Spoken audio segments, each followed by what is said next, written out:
Oh, good. We're going chasing. Hello there, and welcome to... We're going chasing. Hello, now, and welcome to... We're going chasing. Now, we have a lot on the agenda, lads, so we'll cut the chase and get straight down to the business. Hello and welcome to the second episode of our Cheltenham Antepost series. A couple of weeks ago, before a gentleman's game ran in the Charlie Hall at Wetherby, Killian stuck him up for the Gold Cup at 66-1.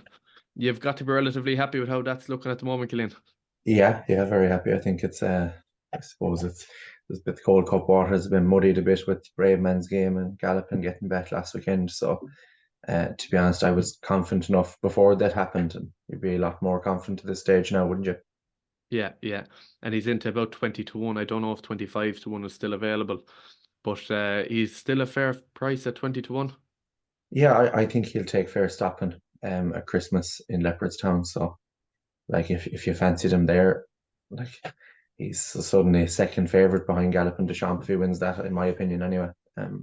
Yeah. Like, very unexposed, so yeah. Yeah, very good for the mouse. Moving on to the second selection, and this one is coming from me. I sort of have two rules at the moment. The first came from Johnny Deneen on the first episode of Upping the Ante. He was saying that at this stage in the year, when he's looking for an Antepost selection, he's looking for something that's probably 3 times the price now as to what he could be on the day. So if the horse is 15-1 and he can't envisage that horse being 5-1 on the day or shorter, then it's not really a bet for him.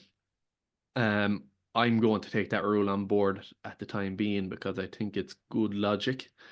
And the second rule for me is that, like, over the last couple of years, you could picking out horses for different races and you mightn't be fully sure where they're going to run, and you're sort of taking a stab at it, and then it comes to March and they're running in a different race and you're throwing the docket away and you haven't even got a run for your money.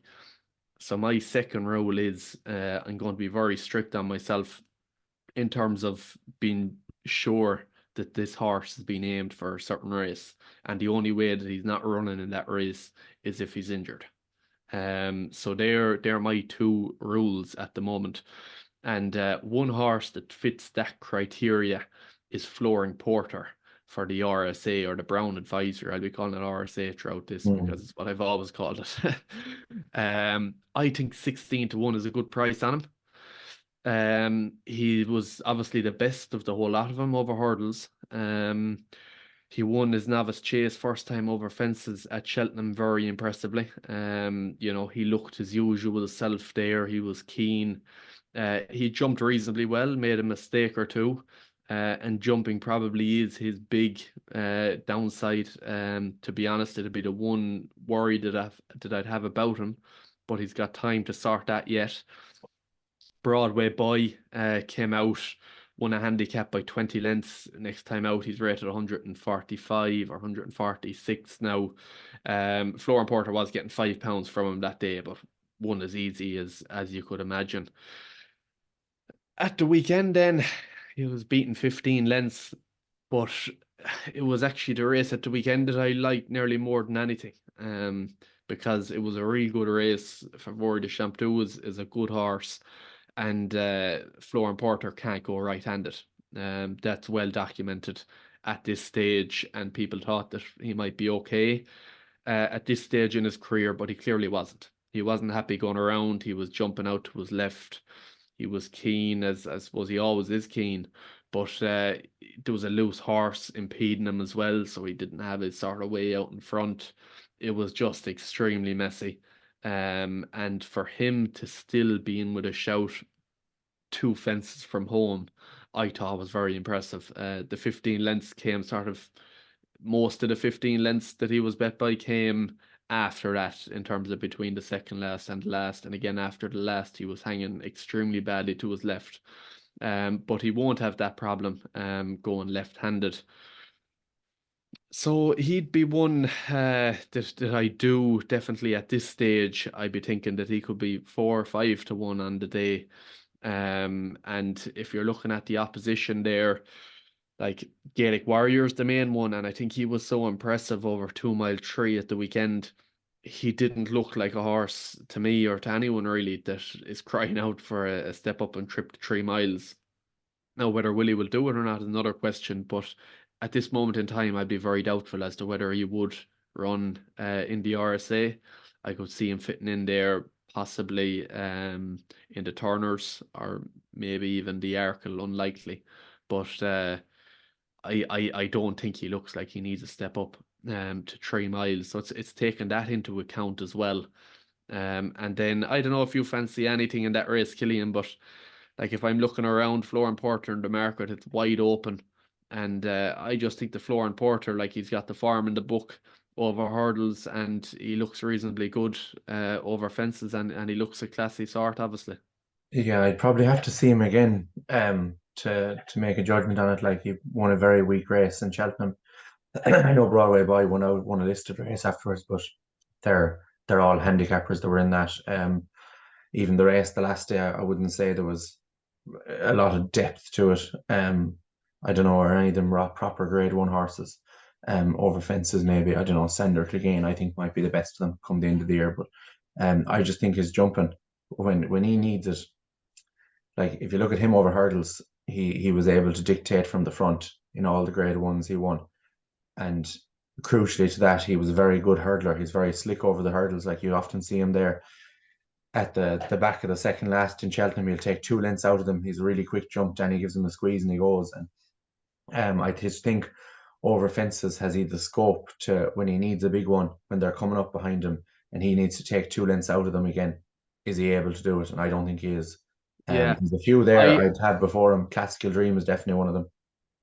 Okay. Mm. Well, I'd take offense to two of your points there. The first point is knocking him for last weekend. I don't really accept any criticism of him last weekend. Like he was going right-handed. He's a completely different horse going right-handed. He just can't do it. So to knock the form and say it's a weak race, I think that you need to look beyond that. It's like if you have a horse running over 2 miles and you're saying and he finishes second or third, and you're saying he's going to improve hugely for a step up to 3 miles, for example. Florian Porter going right-handed isn't his game. He's going to improve hugely for going left-handed. So that's the first thing. Second of all, Broadway Boy is no slouch. You're calling it a weak race at Cheltenham, and so be it. It wasn't the strongest race in the world, but it was his first time over fences. Like if you're talking about Gaelic Warrior the weekend, like that was a beginner's chase. I'd say Florian Porter had a tough, like in terms of if you were to look at the field in behind Florian Porter at Cheltenham versus Gaelic Warrior, or not necessarily Gaelic Warrior, but any beginner's chase in Ireland, like you can't really knock the form of a beginner's chase too much because that's essentially what it was at Cheltenham, and it wasn't a bad beginner's chase as such with a 145 or 146 rated horse in behind and bet on the bridle. So I wouldn't agree with you on that front. Classical Dream, I don't think is a horse that you can rely on. I think he's windy. He's too in and out. Okay, he could be on a going day in March, but he's turned up to the festival 3 times. He obviously won the Supreme, a piss poor Supreme. Then he was overturned at 11-4 2 years later and hammered last year. When you fancied him too in the stairs. No, I didn't So fancy him last year in the stairs. I think you did. I think you're wrong. No? Okay. Well, anyway, aside from that'd be my take on your points there. Yeah, I think Classical Dream is just he's going to be. It's a pity they didn't go over fences with him sooner because I'd say he's going to be a far better. He would have been a far better chaser than he was a hurdler.